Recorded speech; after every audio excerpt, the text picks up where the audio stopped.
so I'm excited to be part of this. I have you for an hour. I will just say I have spent a lot of time talking about public records, and I love FOIA, and both at the federal and local level. So I will cater my discussions to this group in particular. And so I would just say at the outset, I'll leave plenty of space for questions at the end, but also throughout, if you have questions, feel free to raise a hand or however you feel like to get my attention to let me know that you'd like to ask something. So otherwise, I'll just keep it moving. I do have a presentation I want to share with you. There's a lot of information I'm going to go through. Don't expect to absorb it all in one sitting, but feel free to reach out to me afterwards if you have continued questions about it. So let's get started. The first thing I want you to do, hopefully you all have that little reactions button at the bottom where you can click a thumbs up or something like that. Can you, if you have ever, so answer this question, don't do it yet. So have you ever submitted a public records request before? Give me a thumbs up just so I can scan the crowd. Thumbs up, thumbs up, thumbs up. All right, so 1, 2, 3, 4. Okay, so about like half of the group. All right. Give me a thumbs up if you have ever sent more than 20 public records requests. All right, we got one. All right. No, Larry, that's a no. All right, he was just lingering from the last question. All right, so I know where I can go with this. So you all are interested. You know that you can use public records to be able to get information about governments to have stronger stories. I will start with a little statistic. If you, this is just kind of like not a random statistic, but you know, if you were to ask, I used to ask journalists, what percentage of your newsrooms do you think use public records requests? So I teach on the side, both at American University and at Princeton University, and I would ask that question from all the experts that I would bring in from all the places, Washington Post, Associated Press, BuzzFeed, LA Times, New York Times, and they, what do you think they said? Do you think that vast majorities of people in newsrooms know how to use public records requests? No. They said by and large, somewhere in the range of like 5% probably of their newsrooms knew how to use public records. But if you were to ask them, if I were to look at the awards that won for like the Pulitzers and investigative reporting and enterprise and all those things, you know, every year, what percentage of those do you think had public records requests in them? What do you think? Maybe 90%. Majority, 90%. It's a big number, right? So what does that tell you? That tells you there are a few journalists in the room who know how to do a skill that can actually result in major change, major impact, and not just awards, because awards are one thing. We don't do what we do for awards, we know that. But your work has the potential. So I'm excited about this hour so that I can teach you a few of the skills that I have learned through the School of Hard Knocks. You know, I like to say that I've had a lot of FOIA failures. My FOIA failures have been what has led to my FOIA successes. And it's those successes that helped me put this presentation together. So, like I said, I'm gonna go through it pretty quickly. So stop me and say, ho, ho, ho, put a thumbs up or something, whatever, when you wanna ask a question, and then I will answer it. You ready? All right, let's do it.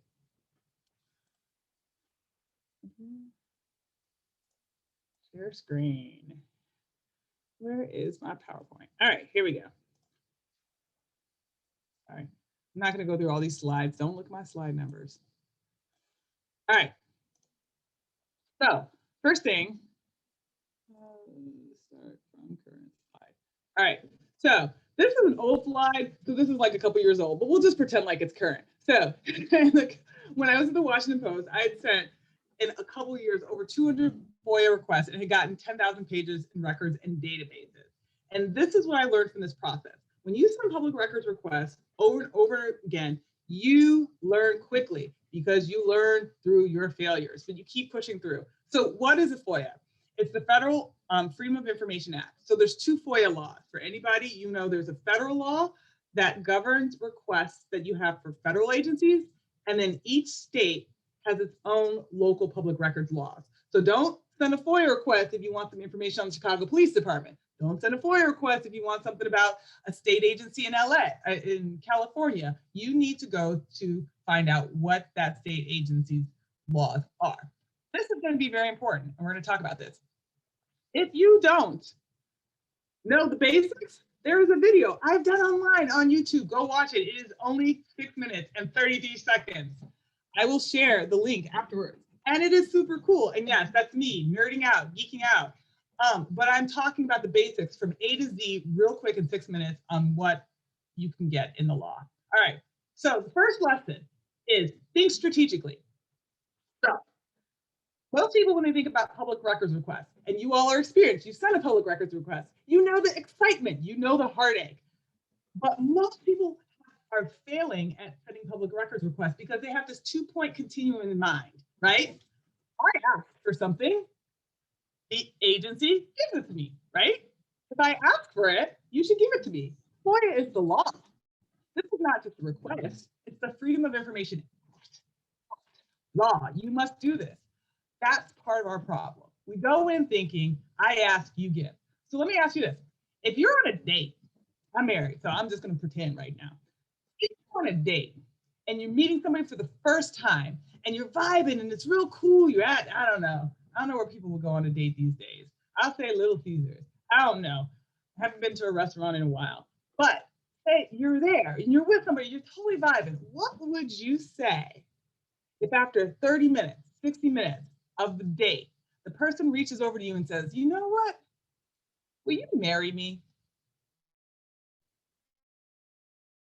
What's your answer? All right, thumbs up if you say yes, yes. I'm down for this. Let's hitch a flight to Las Vegas. We're doing this right now. No, I don't see no thumbs, right? So what's the problem with that? The problem is that the person, this is exactly how FOIA works. We think because we ask for something, somebody's going to give an automatic yes, and that's not how it works. You haven't built a relationship. So the first and one of the biggest lessons is being successful in submitting public records requests is about looking at the process as a continuum, as not 2 points in a plane, but several points. There are several points on the continuum, and you have to track each point. 1 point could be getting to know the name of your public records custodian. The second point could be getting their cell phone number. Third point of contact could be texting that person. Fourth point of contact could be having a long conversation with that person about federal FOIA law. The fifth point of contact could be you find out the person's dog's name. You find out something about their family. Point 7, point 8, point 9, point 10.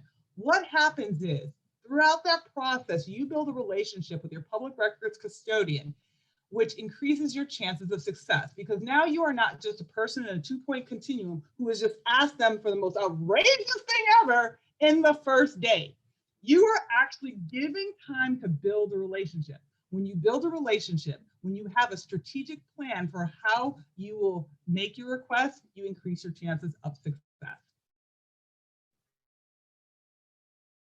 Here's how you do this. You build your continuum, but you have to keep these points in mind. Leverage is everything. Let's go back to that first scenario. You meet somebody. Say, for instance, they didn't ask for your hand in marriage at the end of the date. So they said, let's talk again.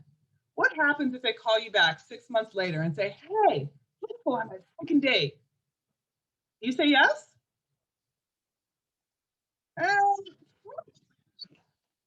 You've lost time. You've shown that you've lost interest. It's the same way with public records.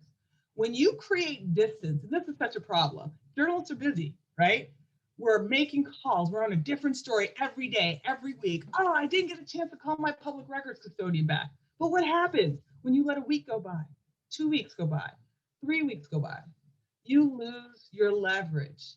You lose your relationship with that person, and you increase your chances that your request will not end in success. Remember, the goal is to get your records for success. What can you do in your relationship with your public records custodian to build success? You have to reduce the amount of time that you've lost in between your interactions with your custodians. One of the tactics that a lot of successful public records filers do is they dedicate 1 day a week, could be an hour, and they call it like FOIA Friday, right? You might have seen that online, hashtag FOIA, hashtag FF, FOIA Friday. Dedicate a day and a time, put it on your calendar every week, set a reminder that I will spend 30 minutes, 1 hour, whatever it takes. You will go through your list of public records and you make calls. Make a game of it.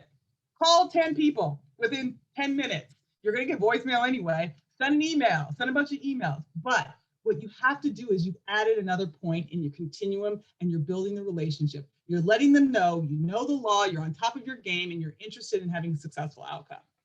Third point, know the law. How many people, thumbs up, okay, out yourselves, all those people who gave me the thumbs up that you had sent a public records request, how many of you actually read the state law or the federal law before you sent that thing? Where my thumbs at? Where my thumbs at? You don't go to law school and come up into, you're not gonna go to law school, you're gonna go to law school, not read the book, and you're gonna show up in court and be like, I'm just gonna pretend like I know everything. Doesn't work that way, right? You increase your chances of success. The FOIA law isn't that long. I mean, it's not that complicated, especially for state laws. If you are, let's look at police reform. Say you're writing about your local police agencies right now. You want to send public records requests. You can Google right now, if you're in the state of California, California Public Records Act. Go to the law, Control F. You don't even have to read the whole thing. Control F, law enforcement. Boom, takes you to the section. At minimum, read what the law says about what you're actually looking for. This is going to come in handy later because now you're going to cite it. So now go to FOIA.gov, go to California Public Records Act, go to wherever your state is, sunshine laws, read it, have a general familiarity of what you want.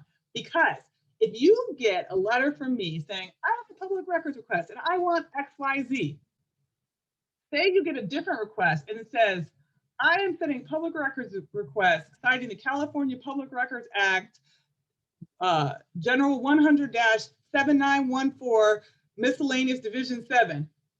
Which letter is going to be taken more seriously? The one that looks like you're about to sue them. Yes. So keep that in mind. It's the very basic thing you can do. When you go find out what the law is, just take a line from that, read it real quick, and cite it. Understand it. All right, there are some exemptions in the law. You can't get everything through FOIA. You can't get everything through local public records laws. There are exemptions. So these are the federal exemptions.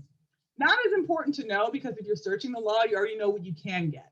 But there are some things you may want to be aware of that there are things that you can't get as well. I won't spend much time on that. This, if I say anything, well, I'm going to say a lot of things today, but this is probably one of my favorite points. Find the right source. If I was your editor today and I said to you, I want you to send a public records request. Most people send it to like some generic FOIA.gov email, right? Public records custodian. That's not good for me because guess what? It goes in some orbit, some universe, and then you never hear from the person. You hear from them late. You have no control over that situation. You can't build a relationship with a @FOIA.gov generic email, right? Find the person. I tell people you should treat finding your public records custodian, the actual name, the actual telephone number, the actual, it is a person who will get assigned your specific request. It is your job to find them. What happens if you find them? You can build your continuum. You can build your strategic plan. You can have success with public records, but most people don't take the time at all to find the exact source. If I said you had a story to do tomorrow and you had to find this public records custodian, how many of you all would actually find the person? If I said spend the next 2 hours, find that person, I almost guarantee 100% of you. But the problem is we don't make it a priority. We Google, who's the public records custodian? Who do I need to send this email request to? We copy and paste whatever generic email it is or fax number, and we send it to that person. It goes off into the abyss to never be seen again. You might get a request 6 months later, you have moved on. Find the right source, invest the time, whether it's an hour or 2 hours, to search, use LexisNexis, do whatever resource you have, chase this person down and find out who they are as if you were reporting a daily reporting assignment. This is an example. This is my old source. Don't try calling him. He don't work there no more. But he was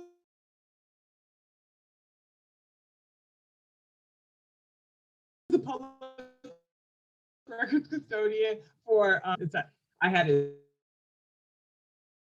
name, I had his address, phone number, both his direct line and his cell phone number. Did that happen overnight? No, that took a minute. It might have taken months. It might have taken me a year to get all of that, but you have to build it up and build that relationship. And I got to the point where I actually sent a public records request to the federal government. I think it happened twice, where I got my requests on the same day from the Department of Justice. People were like, that's impossible. I know. I see you, Annalisa. I think I'm probably mispronouncing. Is that your Annalisa? She's like, yes, that happened. But that happens because that relationship had been built over time.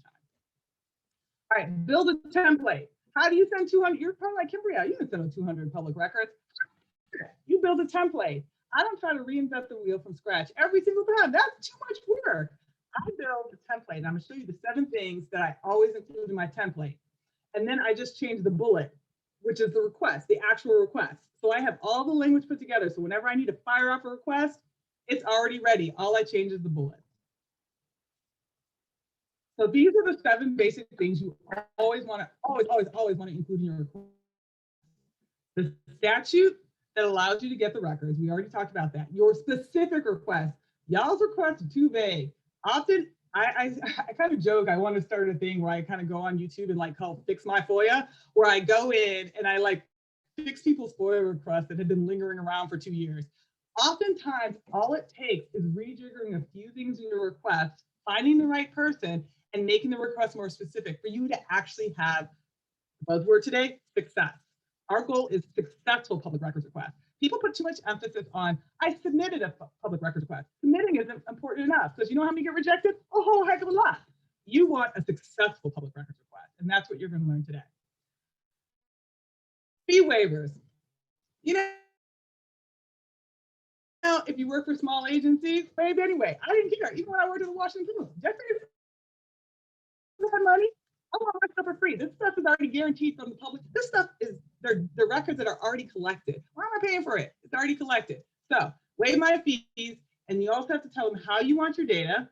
Don't give me a PDF if I've asked you for a database. You have to specify that. Don't just say, I want memos. I want documents.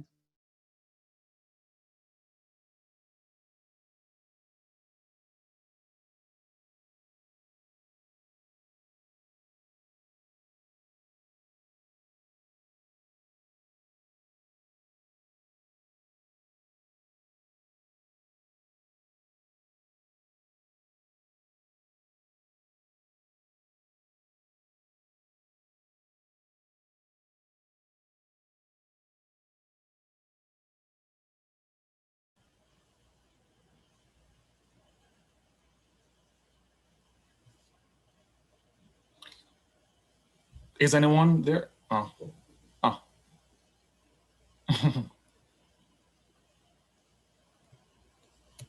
You're on mute, Kimbriell. All right, you lost me. I'm back. Here we go. Let me share again.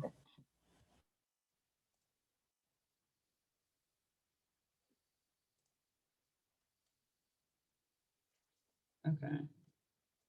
All right. Next thing, be super specific. This is probably the second most important thing. A lot of FOIAs fail because the requests aren't specific enough. You ask for, I want, let me give you an example. I want all memos, documents related to police misconduct that have ever been produced at the Chicago Police Department, all memorandums, all emails from the mayor, all blah, blah, blah. Well, how long do you think it's going to take them to get that request? You're going to be dead before you get that. So how can you specify what you really want? Are there phases that you can get the records? A lot of people try to throw everything into one public records request. Maybe split it up into 12 requests and you ask 12 discrete different things within certain years. Try to limit the years, try to be as specific as possible. Your best bet is to actually talk to your sources ahead of time, particularly somebody who's worked in that agency. I like using LinkedIn for journalists to go see people who have recently left that agency so they can give you the tea in the background on how those records are kept. Before I file my record request, let me go look. Former XYZ worked here. Yes, let me talk to that person. I'll talk to that person and say, hey, you don't need to talk to me, but who's the person at your organization who's most likely to have like known about the records? They're like, oh, it was so-and-so. And then you contact that person and you get what you need to have a excellent public records request. Say, I'm looking for this. What documents would I need to ask for? What databases do I need to ask for? What is the database called? How old is it? How long is it kept? Get all that information. All of a sudden you put in your request, you look like an expert. Here you go. Here's an example of something we submitted for the Washington Post. Is this specific? Darn right, that's specific enough. Down to my favorite at the bottom is XY coordinates. This was looking for homicides. We did a homicide series where we traveled the country going to places where homicides basically were not solved. And so we wanted XY coordinates. Why? Because if you write somebody's address, do they live at 10th Street, 10th Place, 10th Lane? You know, that can get messy when you have the inputs, but when you have the actual XY coordinates, I can specify where that homicide occurred, the weapon used, the victim race, the victim gender, the victim age. But look, the victim last name. You could have just said, well, I asked for the victim's name. Well, maybe you wanted the last name and the first name because you didn't want a column where it was all bunched together. So be specific with how you want the data. It's almost like WYSIWYG. What you see is what you get. Whatever you ask for in your request is what you're going to get. I already mentioned earlier, so I won't spend too much time here specifying the format of your records. Here it is. I want it electronic copy. I want a delimited or fixed text, Excel, whatever it is, specify that. Also specify how you do not want the records. Don't give me a PDF if I've asked for a database. Again, put it in your template so you don't have to keep retyping it every single time. Those 7 points. All right, so now I'm skipping over a couple things, but one of the things, so now you put your request in, you were successful because you've tried these attempts, you have followed the law, you have cited the law, you have talked to sources who told you what to ask for, you've asked for specific things, you've reminded people the time of the law that they have to get back to you. And now you built a relationship and you actually get your record. You're like, oh, that was awesome. I got this. And then it looks like this. And you reject. All right, so after you have your little moment where you're like cursed in the sky, go back and see what horrible is this? Well, I got this record and I'm like, thank you, City of Philadelphia Police Department. I'm trying to find out how many officers you fired and that you hired after you fired it again. And so this isn't helpful when I get documents that look like this. But then once my outrage subsided, I said, okay, well, let me see what I actually do have, which wasn't things that were not exempt. And I thought, well, I have the name of the officer up here and it says that he was discharged. So why don't I go to abacus level math and just start adding these up? And that's exactly what I did. And I found out that they had actually hired back dozens of officers back to the force after they had fired them. So don't get discouraged when you get things redacted. And also keep in mind, once you become the expert level, which I don't think you all are at yet, because I didn't see any thumbs up for the 20+ records. Once you become that expert, hopefully after this session, you will this year, you can get to the point where you're like, take your redactions and I challenge you. And you can ask them to have the redactions reevaluated by another outside observer, and they'll go back to see if those are appropriate redactions. All right, so cap your fees, limit the dates within your request, request fee waivers, put all that stuff in your, yes, I put a fee waiver. Yes, I'm a little petty. Please notify me if you expect the fees to be more than $100. Yes. I didn't care that I worked at the Washington Post. I didn't care that Jeff Bezos owned the Washington Post. I treated this like it was my own pocketbook. No, you won't tell me if it's going to be more than $100. So that also prompts the agency to be on their P's and Q's about providing you with a detailed statement about the cost. They will give you a list, and yes, it's going to cost front and these, and then you ask them to explain the fees. What's labor fees? What are copying fees? X, Y, Z. I want it all because I will go back and forth in a negotiation because I want to make sure my goal is really, I'm a cheapskate. I wanted to get it for free. Remember, free. So we do that. We ask for the waiver and then again, remind them within 20 working days. All right. Any questions so far? Thumbs up, thumbs up. Kimbriell, can you do me a favor? Can you go back to your list because it was rather long? I think I missed 13. Okay. 14. So if I get an agency that comes back, that's limit the dates within your request. If I get an agency who says, I can't get you your records for 20 years, it's going to cost you $250,000. By the way, I've gotten 2 requests for $250,000 before. Did I pay it? You'll see in the video the answer to that. Answer is no. Remember, keep it. But I ended up paying $2 for it. Actually, I ended up paying $1. I ended up negotiating it down from $250,000 to $2, and then ended up paying $1. But anyway, whole other story for another day. Thank you. So in that, Okay, sure. So limit the dates within your request. If you ask for 20 and they say it's going to cost a lot of money, say, well, why is it going to cost a lot of money? And they're going to say something like, oh, we only have 10 years worth of digital records. We have 10 years worth of hand records that we have to go and look at by hand. So then what you say to them is like, okay, well, I'll just take the 10 years of digital records. And all of a sudden it goes from $250,000 to, oh, here's the cost of a CD. So consider limiting your years to be able to get the cost down, but also to get records quicker. All right, tracking your results. This is the fun part. So now we're going to take the pivot in this session and we're going to focus on everything that you just learned, how you can actually put it into practice. So I'm going to show you a couple of examples of things that I've done, how I track my strategy and my continuum, but then also how I've navigated all those roadblocks that will always happen. You will have roadblocks with every single public records, almost everyone you have.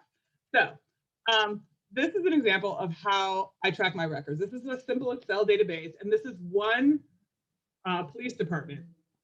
And every time I would talk to the person, I immediately would go in my database and I would log that contact. So you see, I have redacted my own self. On January 5th of this year, I sent this person's name an email requesting something. I emailed this, asking them with names of rehires that had been highlighted. I submitted personnel requests online and I put the number of it.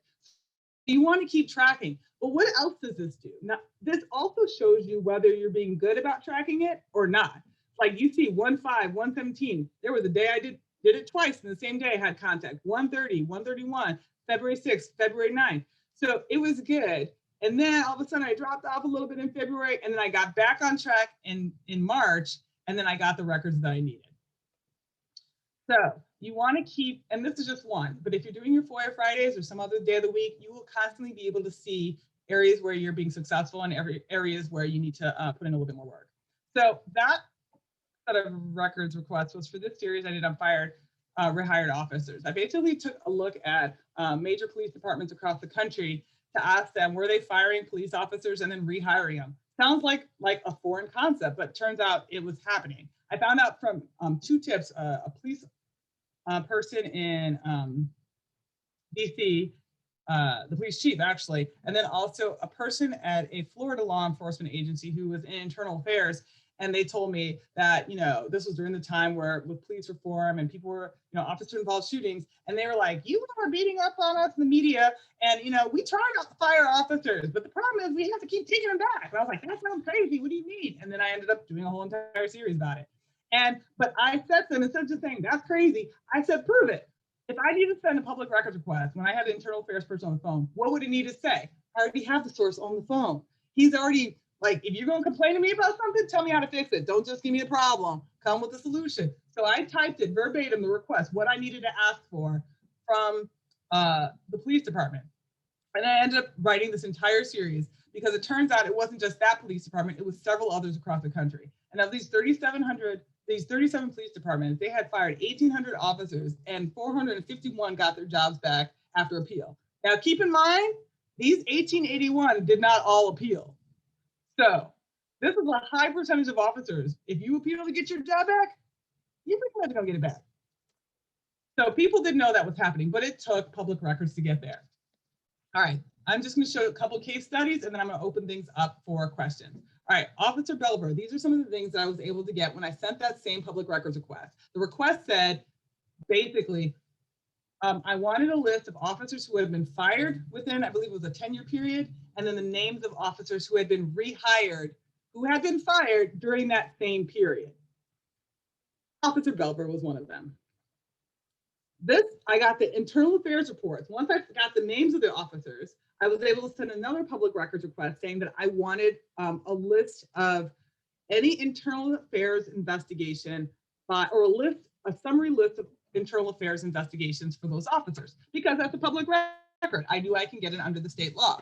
This is the cooler thing. A lot of police officers are investigated, like a lot, for things like you grew a beard, not just because you shot somebody, but because you lied, you grew a beard, you didn't do this, you didn't do that. But what I realized I was looking for was actually sustained allegations, because this is a case in which this wasn't a civilian complaining about a police officer. This was the actual department complaining about its own police department and then finding wrongdoing. And I said, well, let me look at those, because those cases in particular are probably going to be very egregious. So I started doing that, and then I pulled up this report, and as you see, as you've highlighted, this officer actually was alleged to have told somebody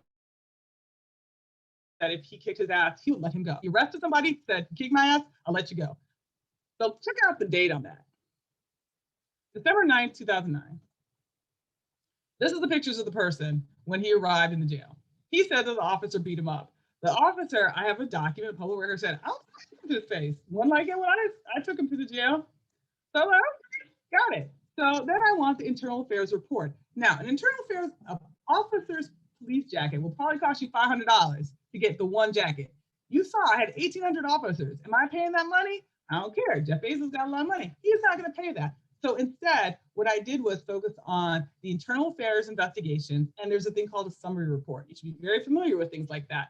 So you could ask for a summary. That's only a few pages. Sometimes departments won't even charge you for that. So I asked for a summary report of the investigation, and then I would ask for an exhibit list. Why I want the exhibit list? Because look how much stuff you can figure out what was actually collected in the investigation. So now I don't have to pay for all those records that I don't even know if I want to use or not. I can actually just get what I want. So this goes back to the idea of being specific. Talk to people who are in the know. Do some test public records just to see what exists. Doing that due diligence will save you time and it will save you money. So here are photos. I would want those photos. I would want the formal complaint. So now I can highlight on the things that I want. So remember, that case was not 2009. 6 years later, I get this public record. This is the district attorney. He's basically saying that the officer has the suspect handcuffed in custody and challenges him to a fight while unhandcuffing him. Wait, but look, it's the same officer's name, Officer Belver. How is this the case? This is 6 years later.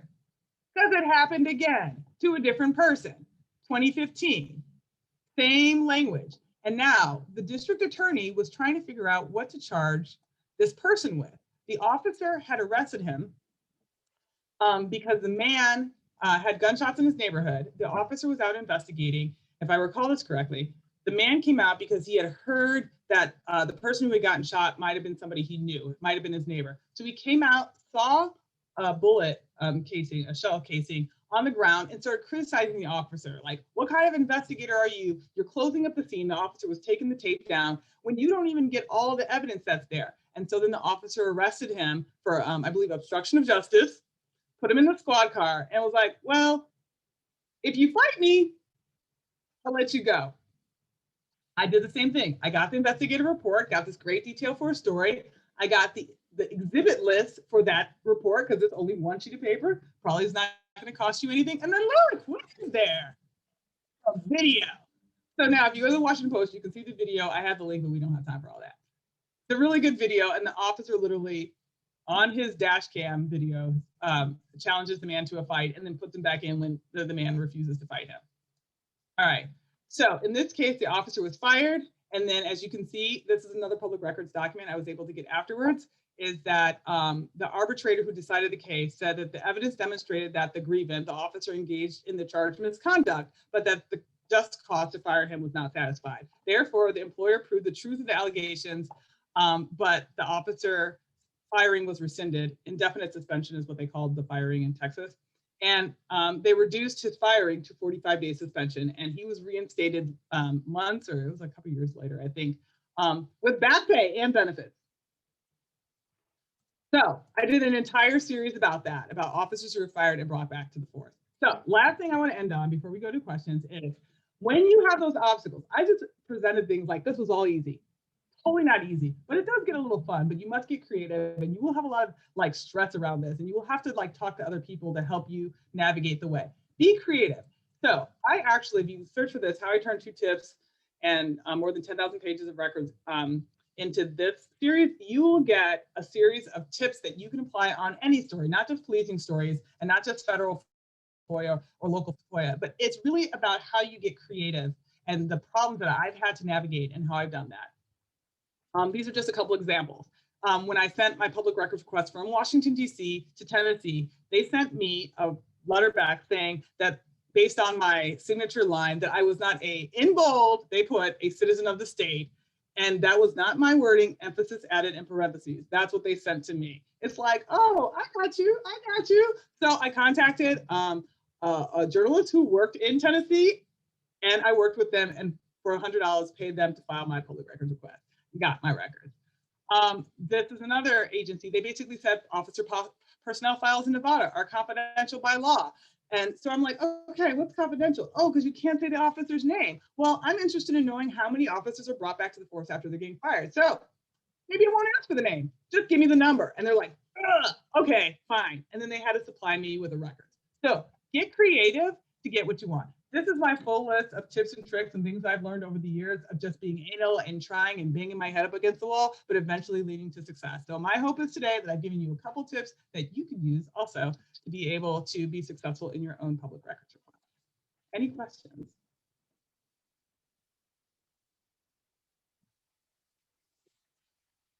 Thank you, Crystalline. Or was that a question? Yes, Crystalline, is that right? Yes, excellent presentation. It's just amazing how many shortcuts you have to take in order to be successful at this. And I wonder, like, and I came into the presentation a couple minutes late, but I'm wondering if you covered how long it actually takes you to fight all of these, emails back and forth before you can complete a story. So that's an excellent question because this clearly takes time, right? But it also depends on how specific your request is. If you have a very simple request, say you're challenging a policy. Most people would say, oh, it could take months and years. And yes, it could take years, but most of you all would be gone and off to another publication by that time. So focus on the tip that talked about specific requests. Because if you are on a tight deadline, instead of asking for 20 years or 10 years, maybe you only ask for 1 year of data, or maybe you only ask for 3 years of data. So that will dictate how quickly you get the records. If it's records that are a database, that's something that can be pulled by an IT person. Generally, those things take like a day or two for the person to actually do it. Now, your agency, it might take you 2 to 4 weeks to negotiate that. But by the time you get on the phone with the actual person who does it, it doesn't take very long at all. And so I would say, for me, if I were doing it full time, didn't have any other stories to do, and I had to do like 50 police agencies, it would probably take me like 6 months from start to finish to do it all. And that was my only full-time job. I think if you have discrete pieces, people think so big. They're like, oh, let me blow up this story into big. Think small. You can always build on this. This is a perfect example. We had a reporter who was trying to prove, this is in LA, and they were trying to show the documents. I will just say, if you think about getting a document versus like a whole database. Sometimes we want to get all memos, all correspondence. If you're writing about a controversial policy, think about, let me start requesting first the policy. Let me request the new policy. That's a request. Then maybe I send another request. Let me request the old policy. Or maybe I request the agenda items for the meetings leading up to that policy. Maybe I don't immediately start requesting all the correspondence in the memos. If I start requesting the agendas and the discussions that they had about that policy, maybe I start seeing names come up over and over again. If I see a name coming up over and over again, that might be your new source. Then all of a sudden, maybe I'm not interested in all the memos.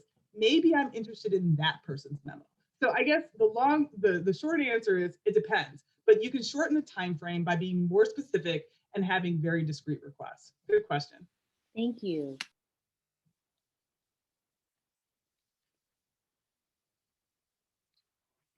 What other questions do you all have? She has, do you get access to internal records such as the internal affairs report? Oh, that's an easy one. You could send that off tonight. It's a public record. You're allowed to have internal affairs report, particularly for ones that are closed. So if it was closed with or without discipline, so if it was sustained or not, you can get that today. If there's one police officer that you're interested in, you know a name, file a public records request. Say, I would like a summary of all internal affairs reports for the name of this officer. If you have 20 names and names of 20 officers, put the names of 20 officers. This is the database list, and I would like a summary report of their internal affairs investigations. A lot of the police departments end up using the system called IA Pro. It's like an out-of-the-box system, and you can basically query, and it produces a list of like every of the officer and every time they've been investigated for something. And so it'll just give you basic information. It won't give you all the juicy stuff, but you'll see how many times they've been investigated, what dates, what was the generic description of what it was for, and what the outcome was. And that was helpful for me when I saw that, to be able to take a list of like 20 officers and say, okay, this officer had a bunch of investigations, but none of them were sustained. That might be an interesting story about somebody who was like investigated 20 times, but they could never find anything. Or you might have an officer who's only investigated 3 times, maybe it was 3 sustained investigations. Then I would ask for the completed investigative report, because it's generally only 10 pages long, and then that exhibits list. And from the exhibits list, like I said, you can get the videos, you can get the photos, you can get a really great thing is they always, and you saw this with the George Floyd, everything, there's always an officer statement. So officers are generally not going to talk to the press, but they're going to talk to the police department after an incident happens. So one of my favorite things to do is request an officer statement for an incident. You don't have to sit there chasing them around the officer. Yes, you'll have to call them anyway, but the statement is right there and it'll be listed in the exhibit list. That's a great question. And it's very easy to do. It's actually easy. The hard part is actually just staying on top of your questions, finding the right person to contact. And Alicia? I'm saying this wrong. Can you please tell me how to say your name? It's Annalicia. Okay, Annalicia. That's beautiful. Thank you. So my question is, I'm a student, and technically, I guess if I were to establish or try to establish a relationship with my FOIA person, sourcer, it would be independently. So like, what would be the best way to begin trying to start that relationship, even if I don't have use for it right now?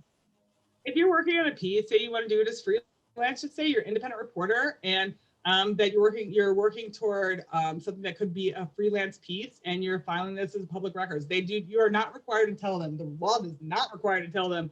You to tell them what story you're working on. A lot of people will ask anyway, and I'm just like, I'll say, the law doesn't require me to tell you that. Like, you know that. And so I would just say that you're an independent journalist, and be straight with them and honest. You're an independent journalist. You're working on a story that could be a possible freelance story, and you're seeking these public records requests. Some people might say you don't even need to say all that. These are public records laws that are available to the public. The thing you're trying to do is use the weight of the media behind you to kind of move to the front of the line. So I see you. Corey might have some suggestions too, but it sounds like you would be working on this as a freelance unless you already had a commitment from an outlet that was willing to publish it, in which obviously you would say that you're doing that story on their behalf. Good question. Kimbriell, I do have one question for you. At what point do we need to get, say, our legal departments involved when we're involved in this process? When is that point at which we have done all we can do and we need to get some reinforcement? Lawsuits are expensive, and a lot of with what's happening in the media industry, a lot of companies don't have the financial resources to devote to things like this. And so that's the reality going in. Like, I often submit public records requests thinking I am not going to get legal involved because it's going to be costly, it's going to be expensive, it's going to take a lot of time. And so it's not going to benefit you, right? It may not, but then it could. So I would say you should go in knowing you're probably not going to get legal involved. But if there's some like big, huge opposition and you think you can get some records unsealed, we have a court case going now. You can, I just wouldn't bank on it. I would say that the vast majority of people, unless you're like Jason Leopold, who sues departments like all the time, but I think he's like an outlier. So I just want to I want to set expectations here. It is not you generally don't have to go down that. And trust me, you will know, and you'll know pretty quickly if that's a possibility. But keep in mind also, the best thing that, one of the things you have to do for the lawyer is provide your case, right? And so you literally will have had to have documented everything, every area where you felt like the agency was obstructing what you were trying to do, every reason why the law is on your side. Like, you serve as your own lawyer to some regards. And so you have to really be diligent about tracking that. Think about it. What would you do if you weren't the best at keeping track of your public records custodian? You weren't always the nicest in emails and your correspondence to them, and then you had to hand over all that communication to your attorney. So think about that ahead of time too. I want to build this case so my database, so one of the things, because I have a database, if I had to ever get file a lawsuit, and personally, I don't think with the fired rehired, I didn't have to do any of that. But if I ever did, you saw my logs. I could easily go back and copy and paste and just flesh it out. It's a whole lot easier. If you're not keeping track of that, it's going to be a lot harder for you. But I think I would just say there are few and far between cases. And for those of you who are freelancers and don't have an in-house lawyer, I mean, there's like Reporters Committee for Freedom of the Press. You should definitely look at their website. They can sometimes offer assistance because they want to create some case law to help journalists. So it doesn't just help one journalist, but it helps the vast majority. So that's a great question. Thank you. Appreciate it.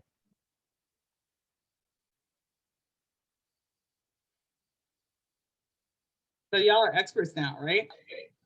I have another question.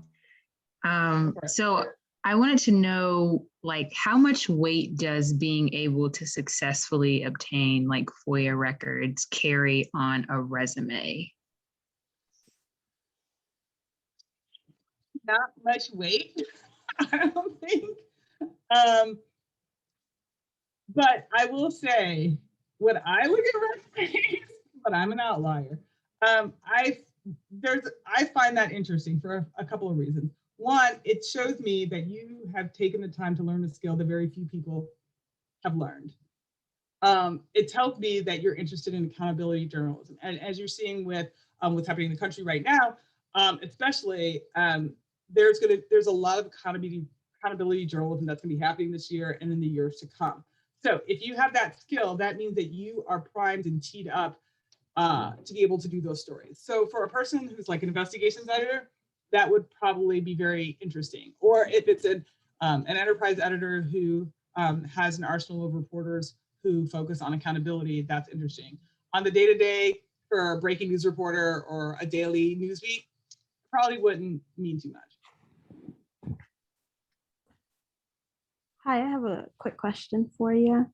I just wonder, do you ever, and like especially for those of us who like may not have as much experience as you or a few of the other people on this Zoom, but like, do you ever just do you ever just file FOIA requests just because, right? Like I guess, would you recommend that? Like not necessarily like doing it, even if you don't have a story that you want to write, like right that moment? If I know that was a.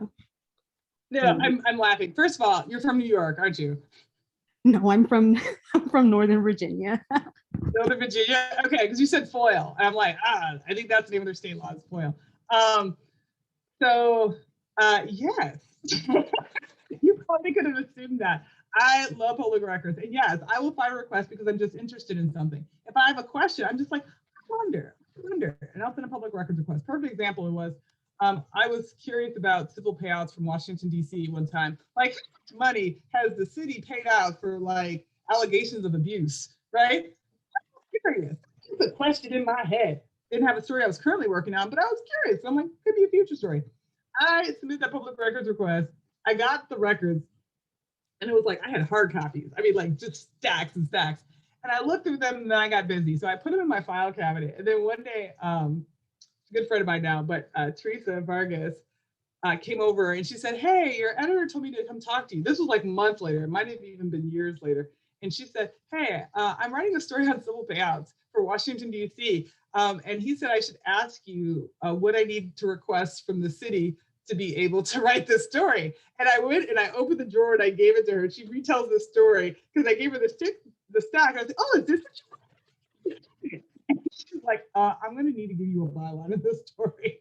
And we ended up working together on the story. So the answer is absolutely yes. When you have those questions in your head, like if you're thinking it, other people are thinking it. And if you get good at public records requests, it helps you exercise your muscle. Put a request in, keep it simple. Like I was reading a report one time, I think this was in 2012, 2013, and it was talking about the federal government, how like, you know, the great housing crisis of 2008, how like so many people had lost their homes and had to sell them in foreclosure and short sold them. But then later people started getting their jobs again, they started making more money. And so they started recovering financially, they were no longer indigent. And so the thing that was interesting was there was this report from, I believe it was from the Federal Oversight Agency. And it was basically saying that the government had lost so much money during the recession that now that people had recovered their incomes and their livelihoods, that this was a good time to go after them to recoup some money that the government had lost. And I was like, what? Yeah. And I saw it in like, I think it was like in a footnote of this oversight agency's report. I was like, there's got to be a record on that. And so I submitted a public records request, and they said, no, the records don't exist. I was like, I wanted loan level records of people because I want to know who you, like, what's the code? Like, what? Like, you know, are there certain cities that are going to come up? Like, so that general natural curiosity that you have, like, fulfill it and use it as practice also. Ultimately, the short end of that story was they said the records didn't exist. I said, they might not exist, but the way you've written this report sounds like they do exist, loan level. And they're like, no, it's a private agent, a pseudo private agency because it came from Fannie Mae. And I was like, I don't think so. I think you got these records. And so you can't tell an agency that you think that they're like, you know, well, you can tell them that you think that they're being untruthful. But I sent a public record to try to see if they were being untruthful. So I sent a public record for the email for the person who did the audit for, I think it was like 3 months worth of emails. They're like, this is a burdensome request. It's too complex. I sent it for 3 people who did the audit. So I was like, okay, well then give me the emails for the one person. It was highly redacted, but all I needed was this one email that said that they had reached out to the agency and had gotten the loan level data. And then we got on the phone on Monday. I got the records and they're like, Kimbriell, we already know why you're calling us. We'll meet you on Monday. We'll talk with our lawyers and you have your lawyer and we'll figure out how to get you the records. So yeah, it's fun. Absolutely do it. You'll get the best stories. Chrysalin?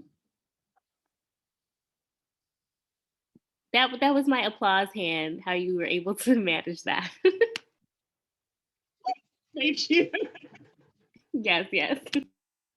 Always get creative. Like nobody's gonna have the answers for you exactly. You just kind of have to make it up. It's like dealing with Play-Doh. You're just like moving in different directions until all of a sudden you have a mug that looks beautiful that you can present to somebody.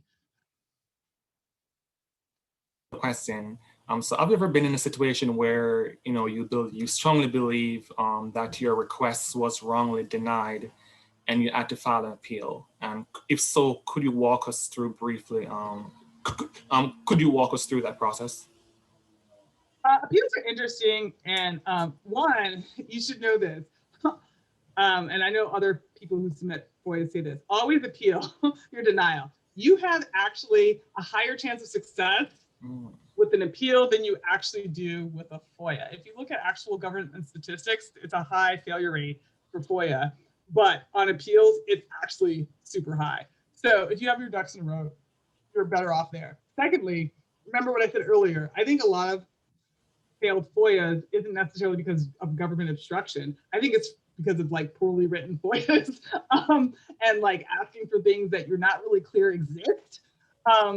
Like you're literally saying, oh, I'm asking for this thing. I don't know if it exists, but maybe it exists. Go entire federal government agency and see if this document exists. And they're like, I need some direction here. And so then you get denied, right? So the more you're specific, the more you talk to sources, the more you know what the sources are, how they're kept, what actual, like, then you can actually have more success with that. So, and with appeals too. So always appeal. I think the tricky thing with appeals, sometimes there are specific timeframes for you to appeal. Like you may have like, a few weeks or 4 weeks, but if you got the appeal notice like in the mail, which the government could be prone to doing, and you didn't check your mail for 3 weeks, guess what? You've lost your time frame. So I think the tricky thing for appeals and the takeaway is always appeal. You'll increase your chances of success if you appeal. Appeals have a higher rate of success, but check your email and your mail, and if you have contact with your custodians, because that appeal window is generally very narrow. Great question. I have a question to piggyback off of that. The example that you gave where I think it was, they said that the officers' names couldn't be included and you ended up being like, oh, I don't need that. I just need the number. Was that a situation where you had to appeal, or like how did, are you just, okay. I just negotiate my current existing request. That's an excellent question because I did not touch on that. I try to keep my original request because it's got the early timestamp. I try to never submit a second request when they ask you, oh, you want that? Just submit a new request with that new information. No, I'm going to submit the original request. I'm just going to amend my request with the new information that you and I just discussed. Now, even if it's a month later, even sometimes if it's a year later, I will say I want to keep my original date for my request, because I'm always keeping in mind too, if this goes into litigation, I need to say my request was sent over a year ago and you still didn't give me my records. So keep the date. You can change and amend the information in it. Make sure that that's clear with your custodian.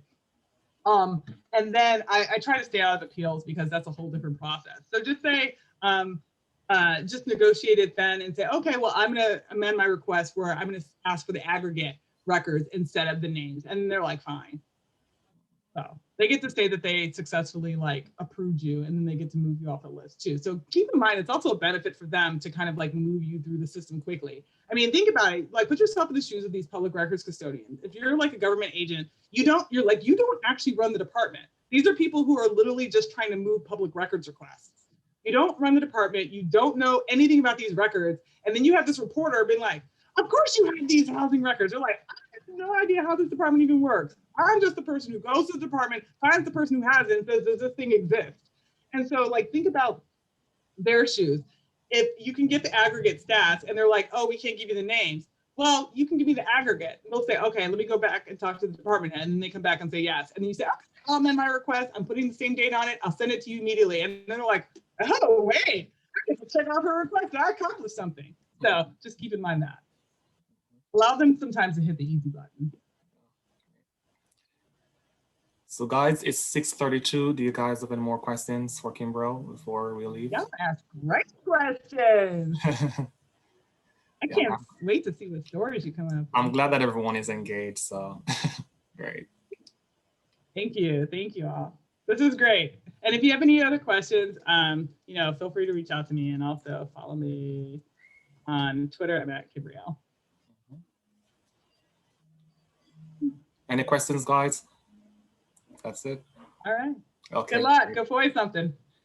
Okay, great. So thank you so much, Kimbriell, for your time. We appreciate it. It was an excellent presentation, as everyone has said earlier.